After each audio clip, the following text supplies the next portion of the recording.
Hello everyone, welcome and thank you for joining us today. My name is Eric, I'm the account manager at Connecting Up in TechSoup New Zealand. We're part of the Info Exchange Group, a not-for-profit social enterprise that tackles the biggest social challenges by creative use of technology. For those of you that haven't attended a webinar session with us before, Connecting Up and TechSoup New Zealand facilitate training of online webinars, workshops, boot camps, and webcons to help the social sector upskill in all digital areas, and you can find out more information about that on the training section of our website. Today, I'm really excited to welcome you to join today's webinar, which is using technology to engage your donors, which is being presented by Stephen Malley. Just a little bit of housekeeping here before we begin. All the lines are going to be muted, so if you've got any technical issues, just type that into the questions box and I'll do my best to troubleshoot that with you. Do note that your questions and comments are private. They don't appear to the entire group, so don't hesitate. If you've got any tech issues, let me know. I'll work through that with you.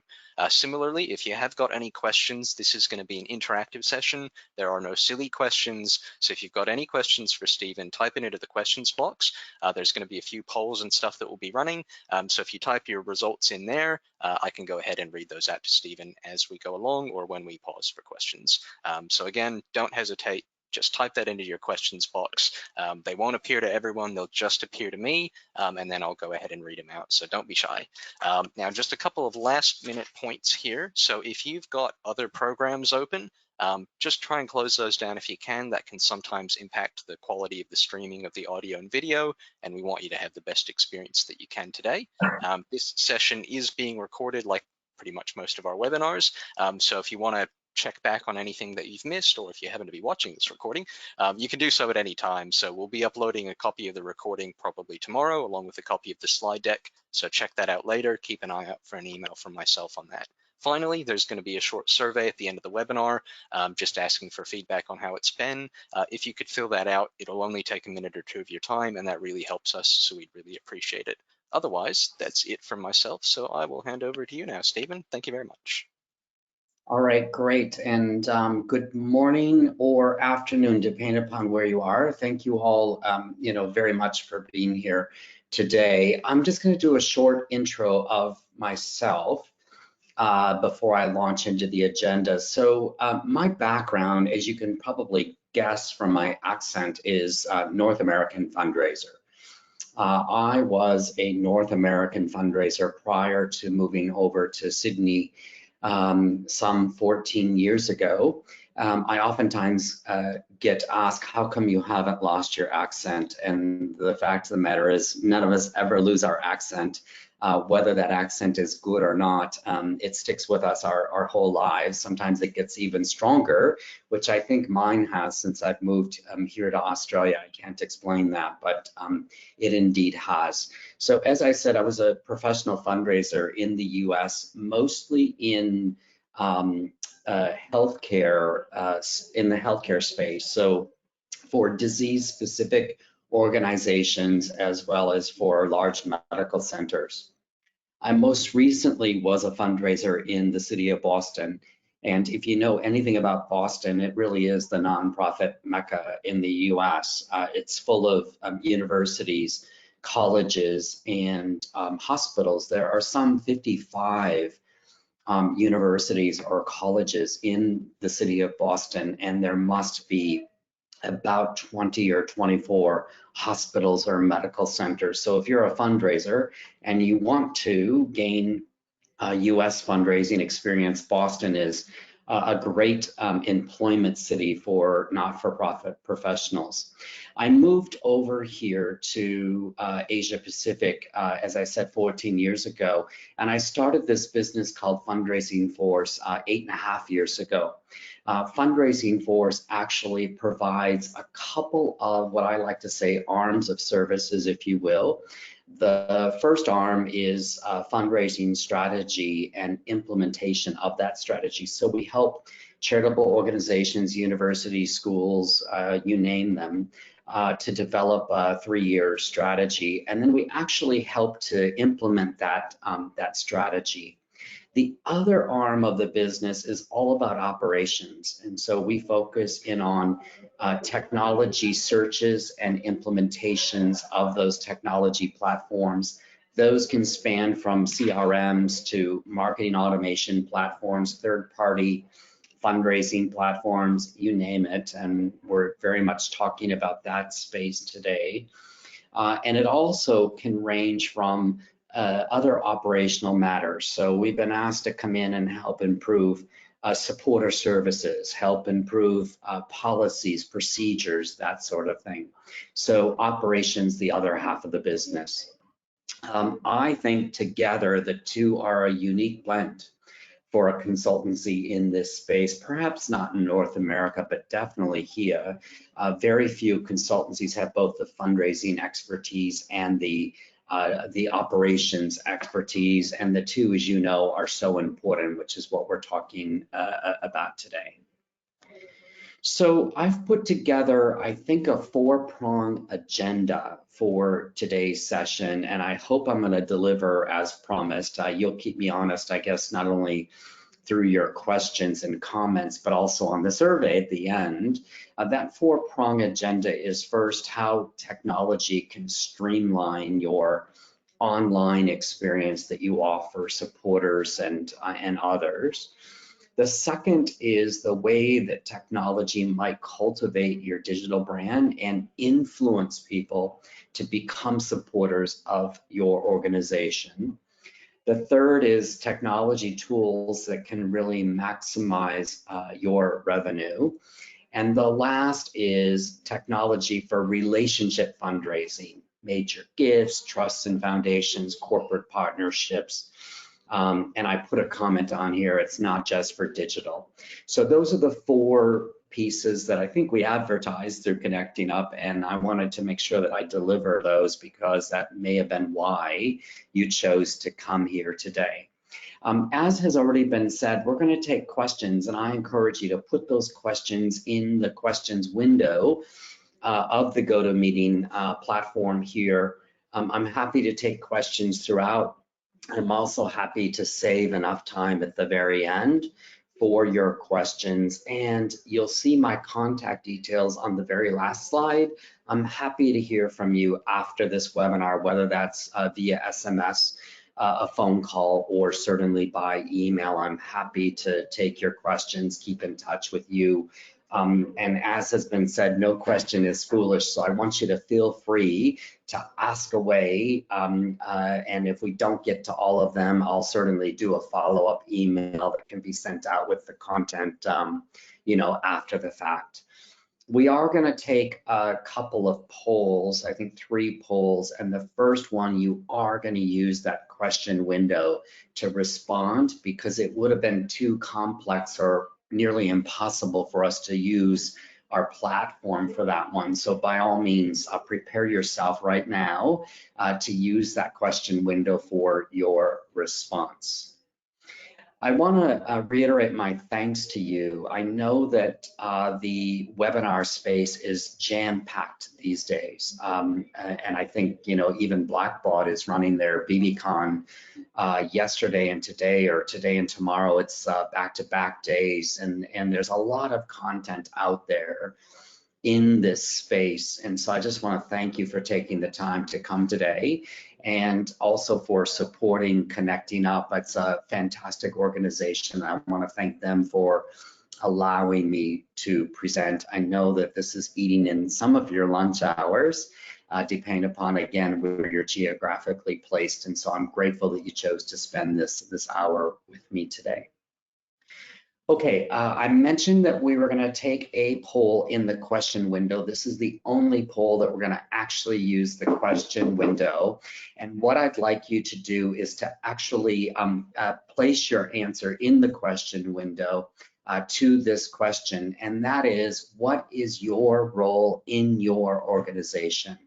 So I think we're going to take a minute for you to respond, and then we're actually going to read out those answers. I just want to get a feel for what you consider your role in your organization to be.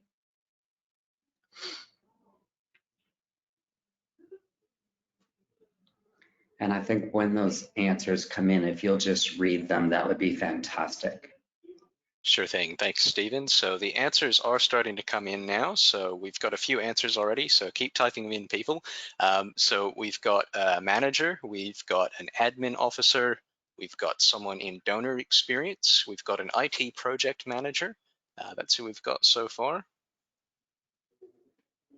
Let's just give another 30 seconds or so, and then we'll move on.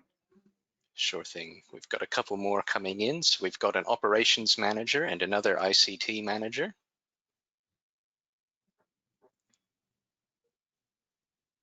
An exec admin assistant or PA.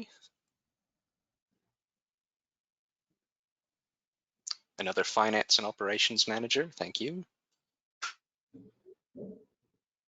Good. So let me just make a comment about that. We've got a big variety of roles represented here today, and I think that's fantastic.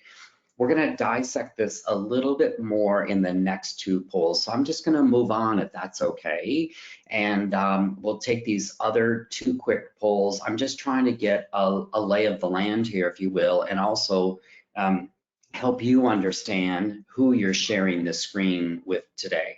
So the next poll, and we're going to use the GoToMeeting platform for these two polls. The next one is, who considers themselves to be a fundraiser? So do you yourself consider yourself to be a fundraiser in your organization?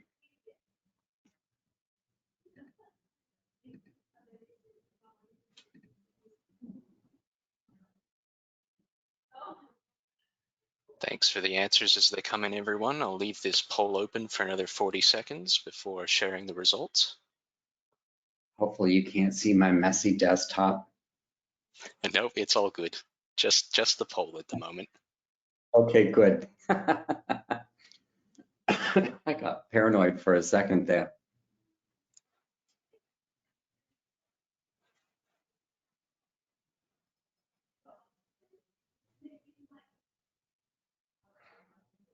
All right, maybe we'll close the poll out and just show the results.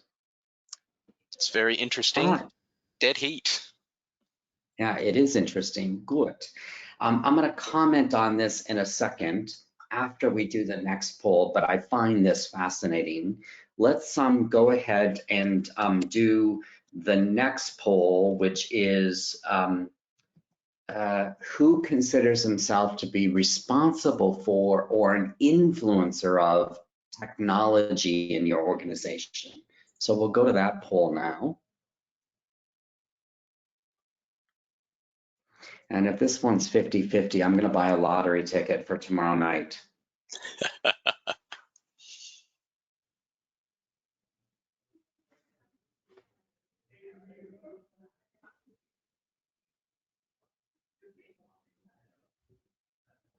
So we'll just give you another few seconds to respond, and then we'll show those results. All right, that's just about everyone. Here we All go. right, good. All right, interesting. So 85% of those represented today consider themselves either to be responsible for technology or perhaps an influencer of. That's fantastic. All right, I'm going to switch back to my PowerPoint, and hopefully you can see that. Can you just give me a confirmation? Yep, that looks good. Thanks, Stephen. Okay, good. I want to start out by just commenting, if it's okay, on those two polls. I would argue that everybody here is a fundraiser. I oftentimes will suggest in various workshops I lead, consultancies, et cetera, that every single person that works in a not-for-profit organization, charity, school, university is a fundraiser. And what I mean by that is every single one of us influence whether somebody gives a donation, becomes a recurring donor, gives a major gift, leaves a bequest, or if it's an organization, perhaps becomes a corporate partner, a trust or foundation donor, and the like. Every one of us can influence donor behavior. Whether we are responsible for the website, whether we are a receptionist in an organization, a PA, whatever our role is, we all have a role in fundraising. Now, some of us have a greater role in fundraising. Some of us are responsible for fundraising, but at the end of the day, everybody in the organization, I think, has a role to play, whether that's a minor role or a major role. The other poll I find interesting that so many of you do feel like you influence the technology decisions or you're responsible for it. Not such a big surprise though as the fundraiser poll results, in that many of you I think had an ICT or IT manager sort of title. So I get that, but some of the other titles that we heard, it's interesting that so many of you at least feel that you can influence the technology decisions, and I'm happy to hear that.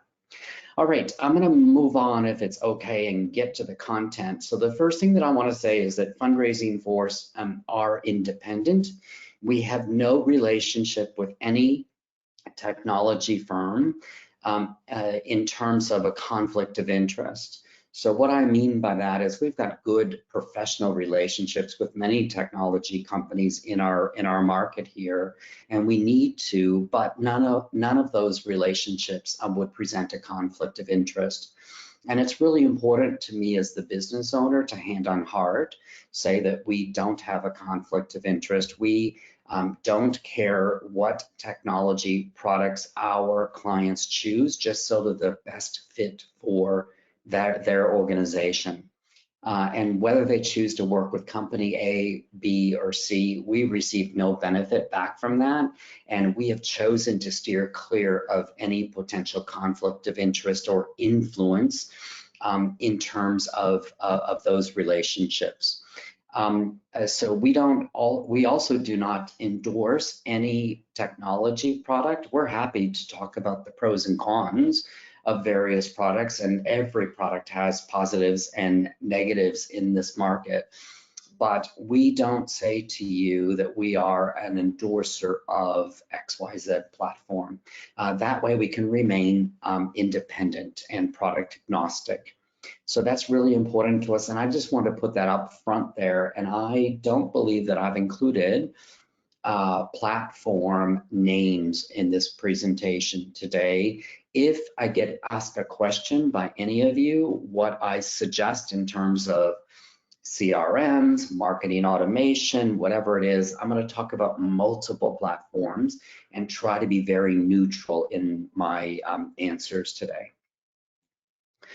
All right, so here's a slide that speaks to when we put this webinar together, what we meant by technology.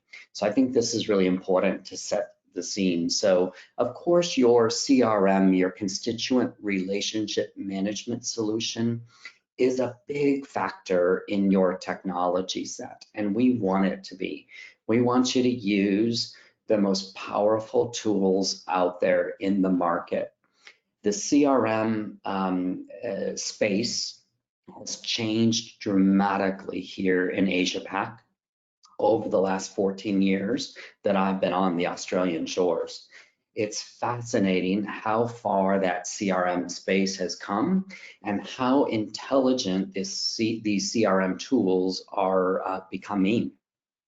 The roadmap for many of these tools is becoming very strong, and Asia Pac is a very important market to the CRM suppliers. So I think that we are in a much better position in that CRM space than we were 14 years ago. I would argue even 5 years ago. This space is becoming very focused and quite important to CRM suppliers. And so we're very lucky to live here and to be working for charities that can take advantage of these platforms at this point in time. The next technology set that I wanted to speak about is your website. And your website needs to be kept fresh. It's not set it and forget it. It is not something that you can revamp and forget about it for the next 5 years. It needs to be kept fresh all the time.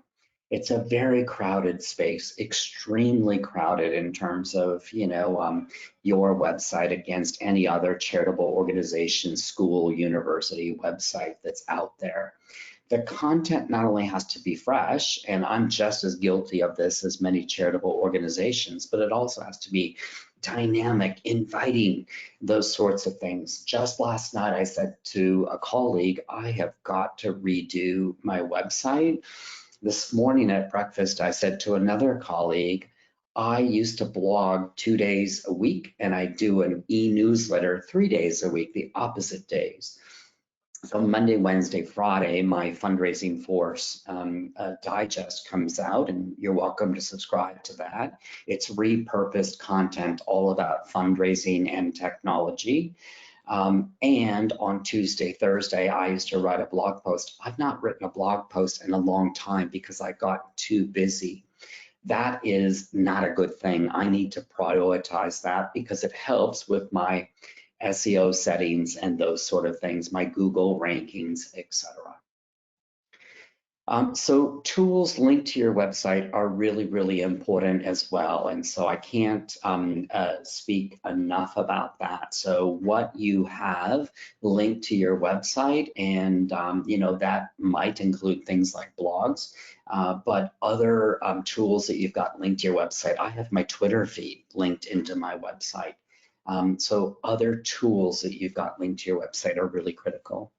Marketing automation. So I mentioned that earlier in terms of services that we offer. The marketing automation products in this space, Asia Pac, have grown and grown in sophistication. So, years ago, it used to be a couple of tools that are still dominant in the market, but that was really it. Just like CRMs, years ago, it used to be a couple of tools that were dominant in our space, and that was it.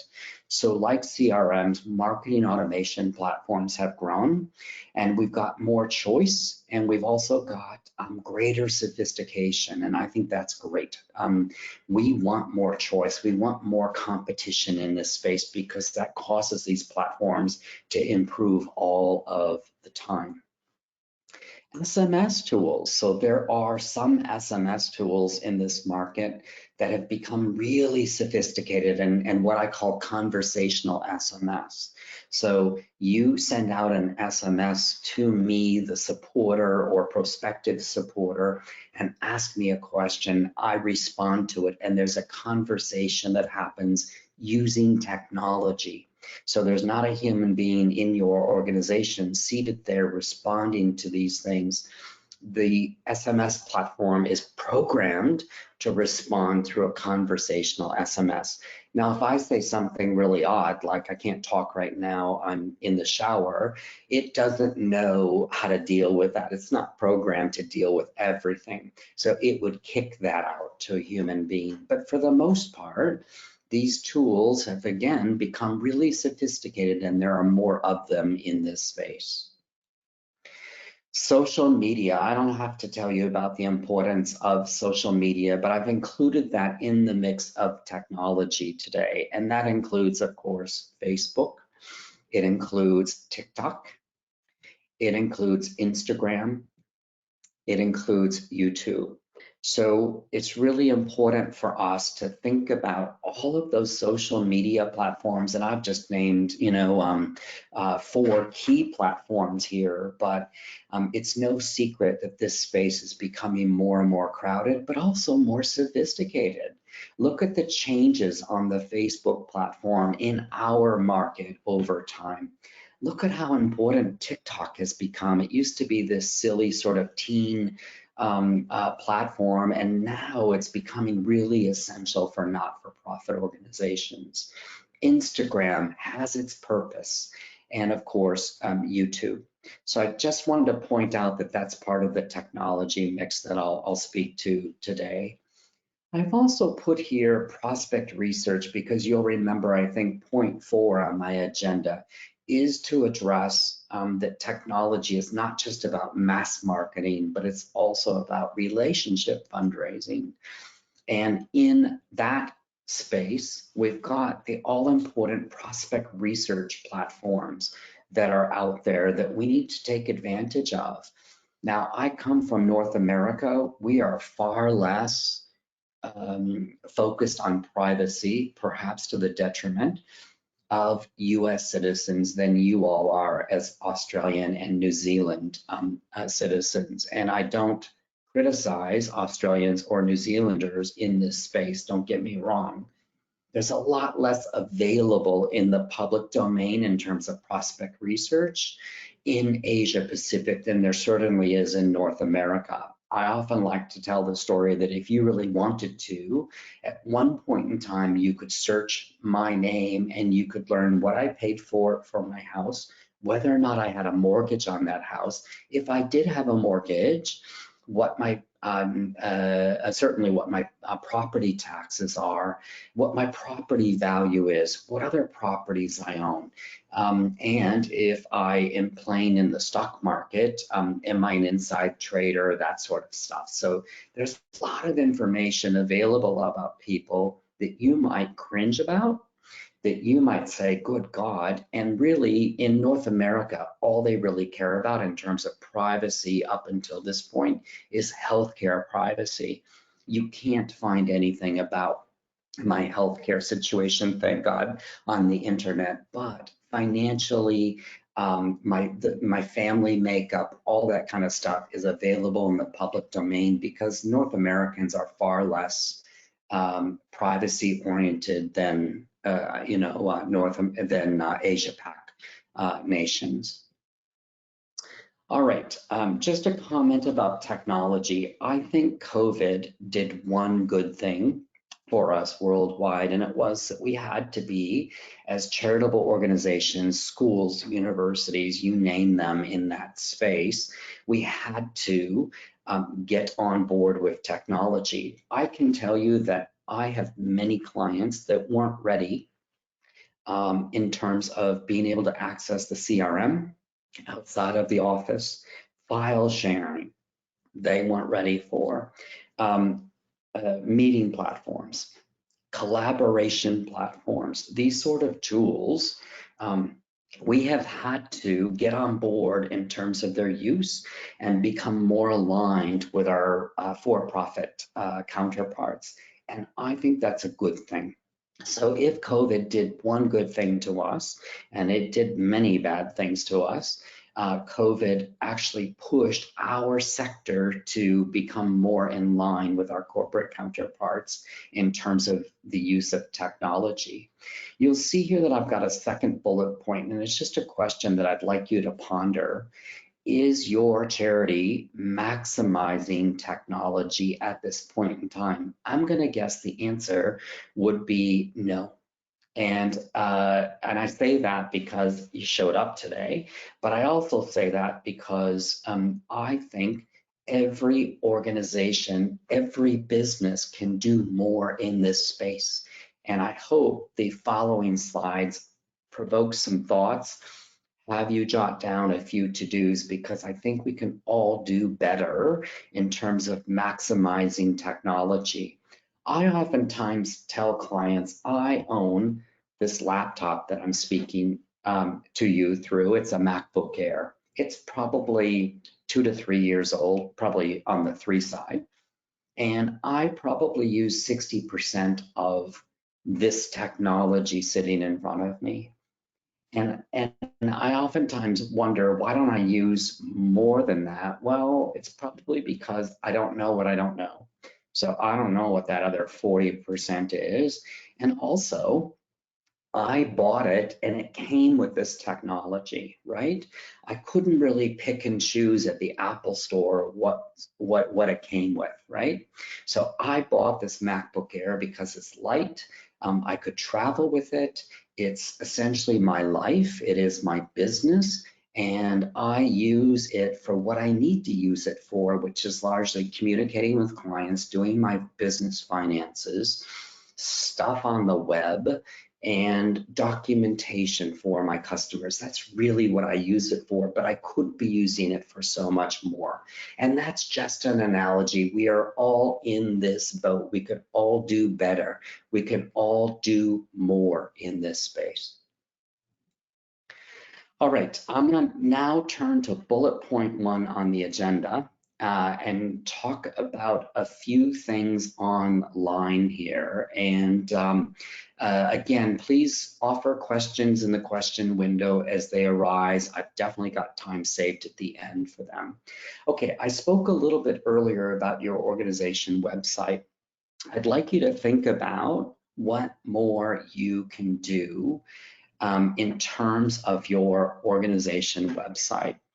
I'll say to you this, according to a study that was put out by Donor Pulse, it's a Donor Pulse report last year, so it's a year old at this point in time, 78% of the donors that gave on your website, on an organization's website, remembered your organization's name and brand.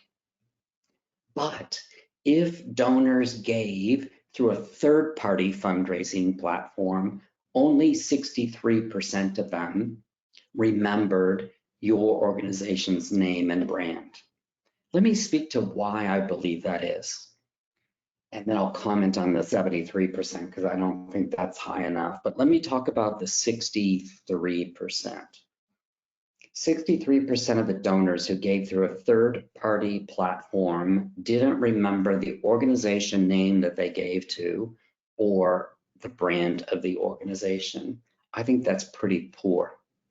And the reason I think it's poor is oftentimes when we develop our website, our donation forms, and things like that through some third-party platforms, their branding is more about them than it is about our organization. So this is not true of every third-party platform, don't get me wrong, but there are some third-party platforms in the market that are more about themselves than they are about you. And they need to be more about you. They need to allow for things like white labeling. They need to allow for a seamless experience from your organization's website onto their platform. In other words, the donor shouldn't know that they're changing and flipping over to your to their platform when they go to make a donation, when they go to sign up to do some sort of community fundraising event, when they go to sign a petition, whatever they're doing on these other platforms, it should be a seamless experience. The branding should be seamless. They should not know that they're switching over. That also sometimes will cause for a bit of attrition. People will drop off because they don't trust. They're not feeling confident about where they're at and those sorts of things. I've also put on here a couple more things. So your donation form. So your donation form ought to be very seamless, ought to be best practice, and it ought to be three-step donation form. Thank you so much. Ought to be three-step donation form. And so what I mean by that is it's best practice for you to require a supporter to select the dollar value and whether or not that dollar value is a one-off donation or a recurring donation. Second step, so three-step, second step is that they enter their details. Third step, they enter their credit or debit card and they hit submit. Boom, boom, boom. Oftentimes that's done in 3 distinct steps. So once I hit next, I move to step 2 and I hit next, I'm on step 3. Sometimes it's very vertical in nature. So step 1 and then I go down to 2 and 3. Whatever the format is, it's really important for us to offer that seamless, simple experience, and 3-step donation forms are indeed best practice. Next point, you've heard me talk about my blog. And I will say this about the blog that I have on my website, and you're welcome to go to fundraisingforce.com.au to visit the blog. You'll see an easy way at the top to get to the blog, and then you'll see the various blog posts that I've done. I've commented on best practice forms. I've commented on QR codes. I've commented on lots of things that I experience as a donor and as a consultant. Your organization can likewise have a blog, and there are lots of examples out there for charities where staff members or perhaps volunteers are offering content. This is one way to drive traffic, and I don't think enough charities, schools, unis are using blog functionality on their website to drive traffic to their website. Remember, it's all about current rich content, and this is one way to drive traffic to your website. I've said I need to get my act together personally to drive that traffic to my website. E-newsletter.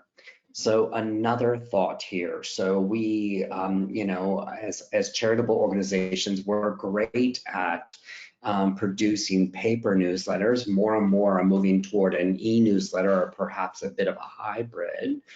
And you need to make it very easy for people to sign up for your e-news. That's a way for you to collect name and email addresses and then deliver current rich content through EDM e-newsletters.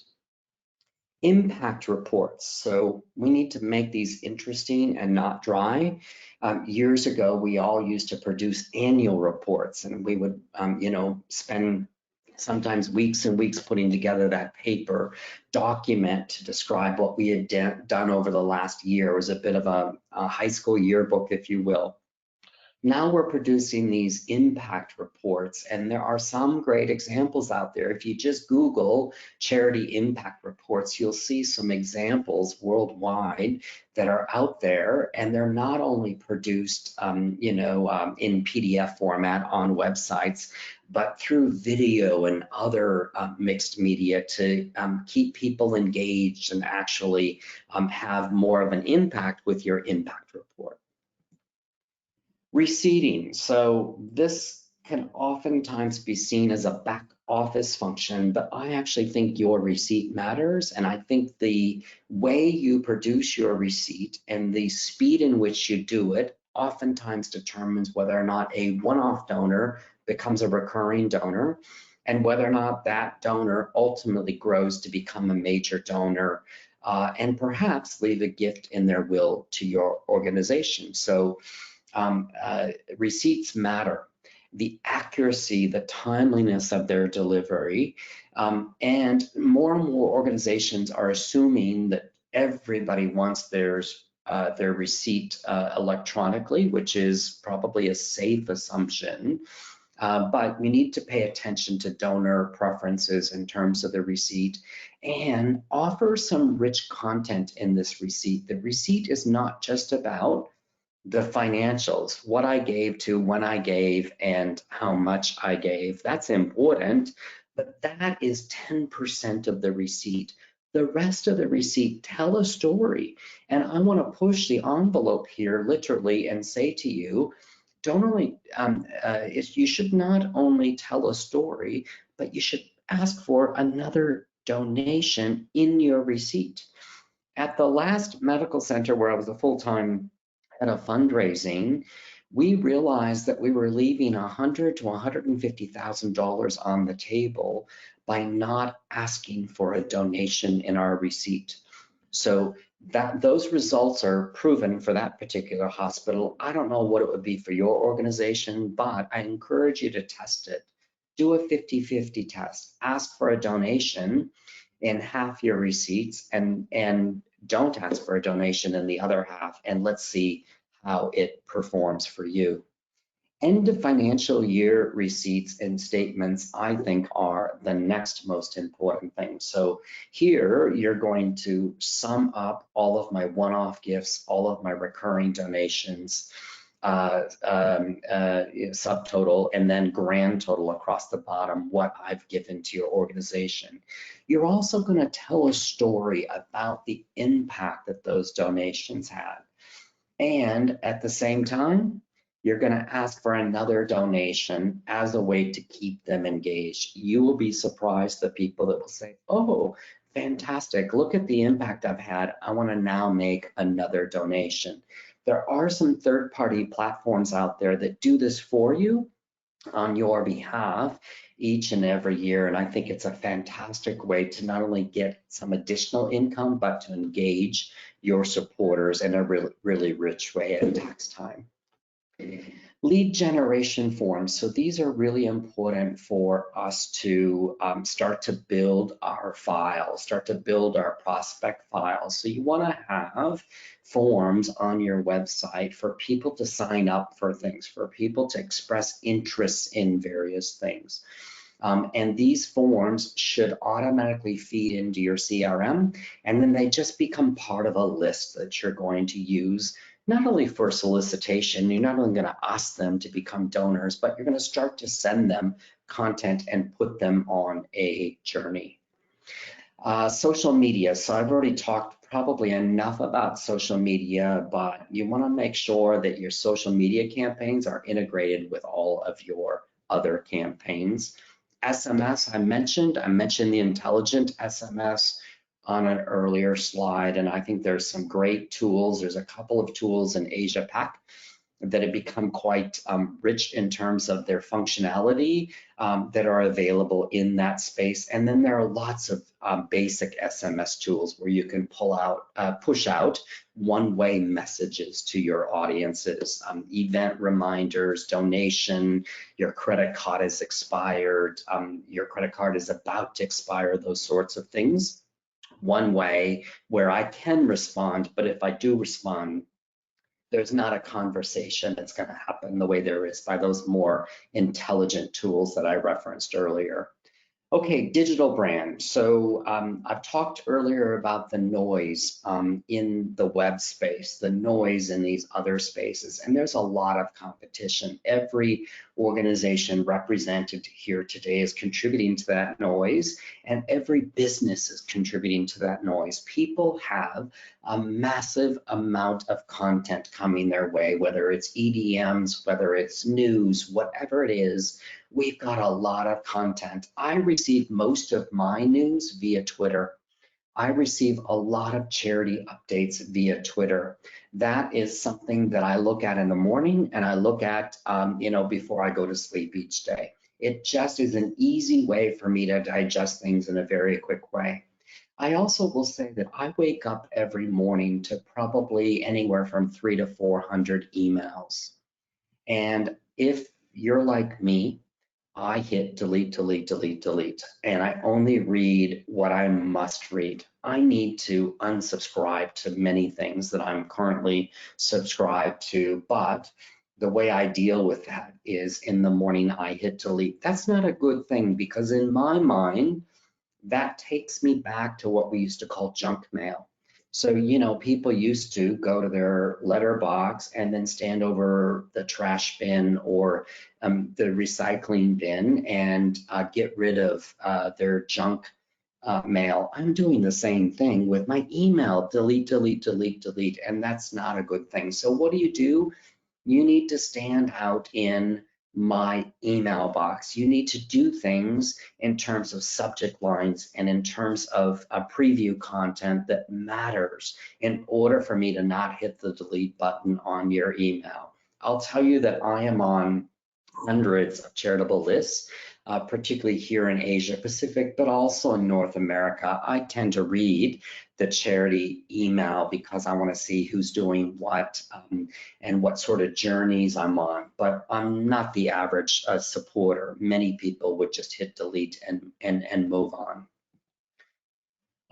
Brand recognition, absolutely vital. I spoke to it earlier in terms of that donor pulse report. There are plenty of studies out there about how you can improve your brand recognition and how the use of premium customization, white labeling, particularly on these third-party platforms, matters. You need to work with your third-party fundraising platforms to make sure that it's about your charity and not about them. So many of these platforms actually, again, make it about them. Their brand is oftentimes more prominent than the charitable brand, and that bothers me. You're paying good money to use their platforms, and this is not true of every platform, but you're paying a premium fee to these platforms, and it ought to be about your organization. I shouldn't know that I'm on XYZ company platform. Instead, I'm on your charity's website and using it accordingly. Therefore, your branding, your fonts, the style, the colors really, really matter. And there shouldn't be any difference when I click over to your donation form from your own website. Platforms must allow charities to sync their brand look and feel, and it should be that seamless donor experience. All right, let's go to maximizing revenue. So there are some stewardship tools out there in the market that are fantastic tools, and I'm just going to talk about what they do in this section. Just give me 1 second, I just have to take a sip. You probably saw that people took care of me and brought me a coffee, which is nice. So these stewardship tools are video-based, and what they do is they allow you in your organization to do things like record a personalized video to Stephen.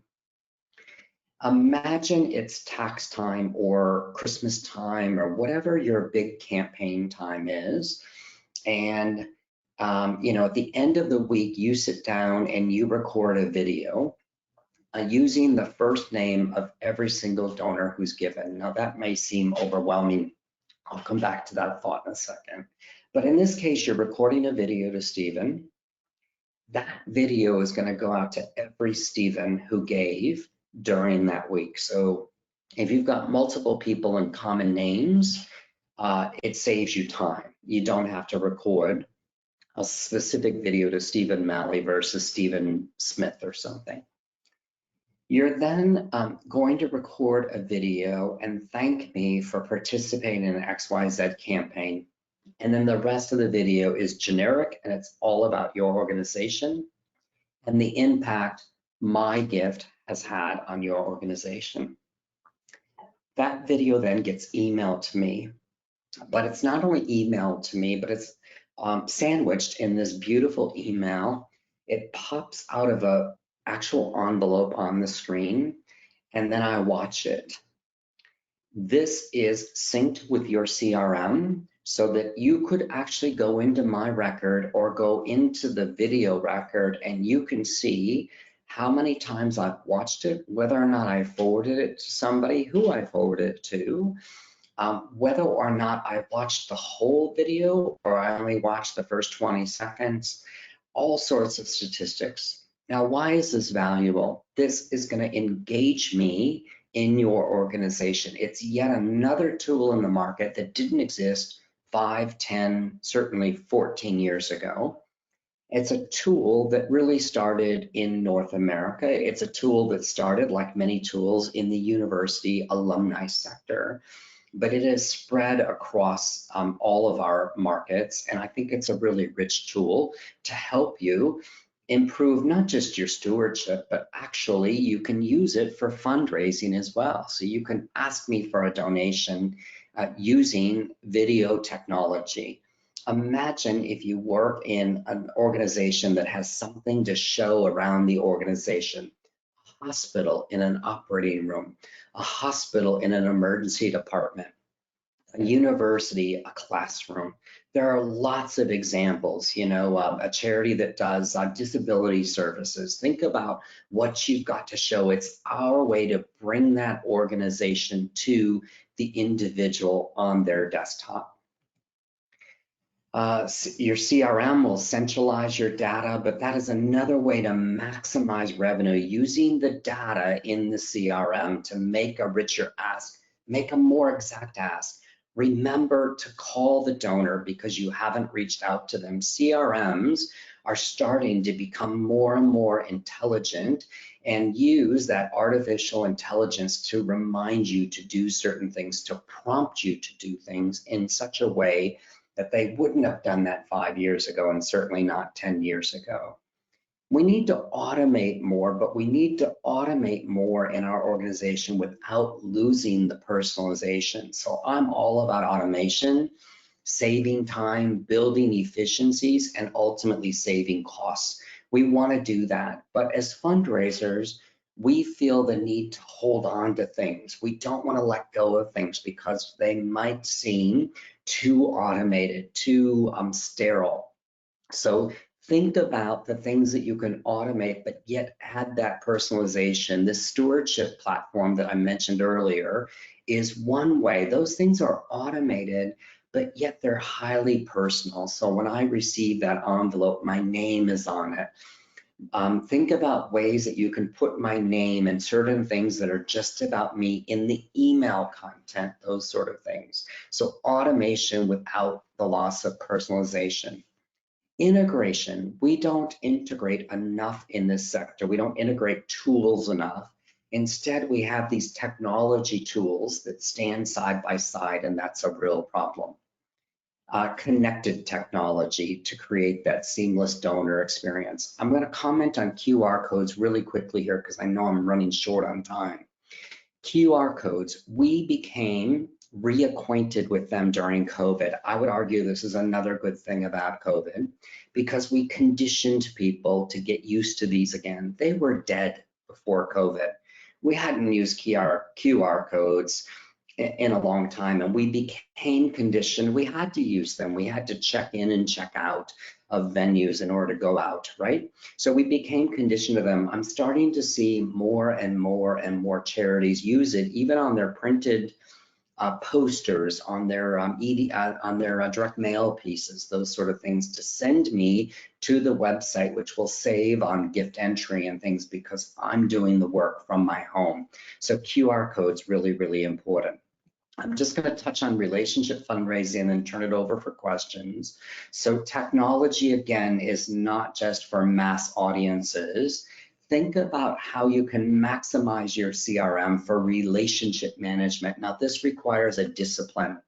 Not every fundraiser invites technology. Not every fundraiser invites themselves to actually spend time doing administrative tasks. This is really important though, because you're leaving behind a legacy.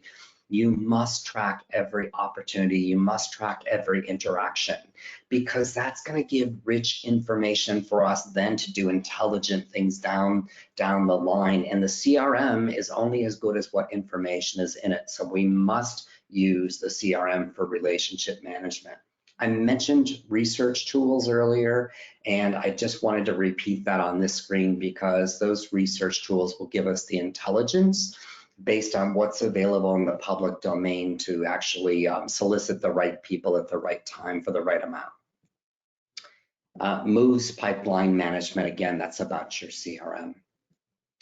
All right, I am going to just do a few musts and then I'm going to turn it over to questions. So we need to build reliable technology solutions in the NFP sector.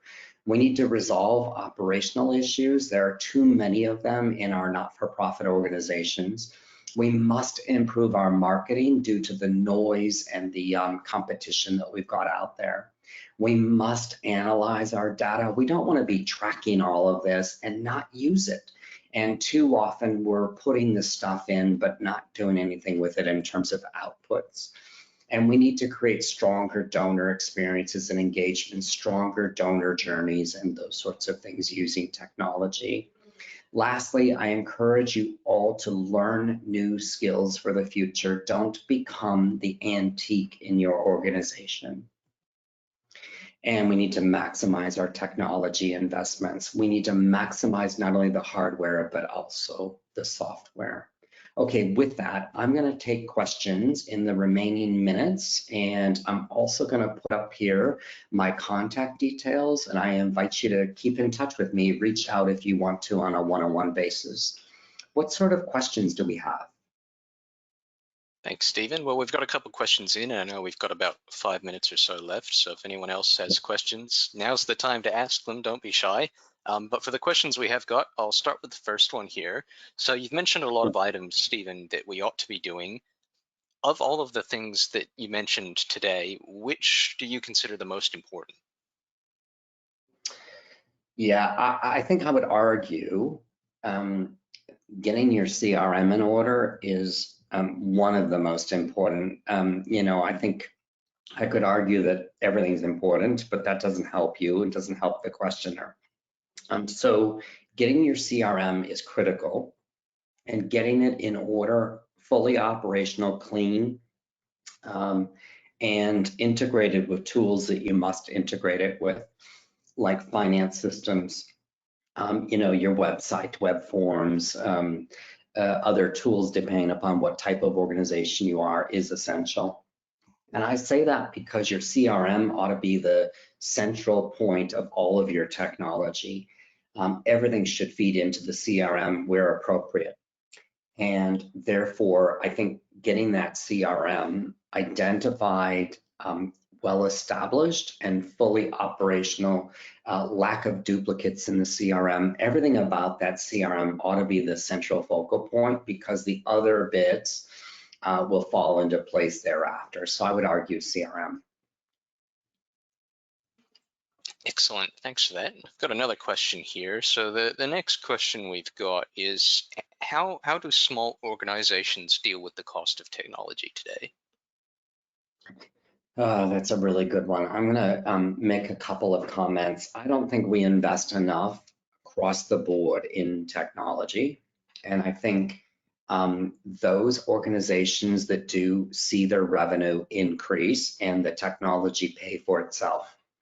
So that's my first comment in answer to that question. I think the other comment I would have is we don't do enough in terms of shared technology in this sector, particularly for the smaller organizations. And let me just give you a thought on that.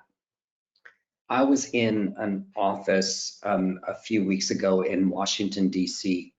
I'm on the board of an organization, and I was over there for some meetings.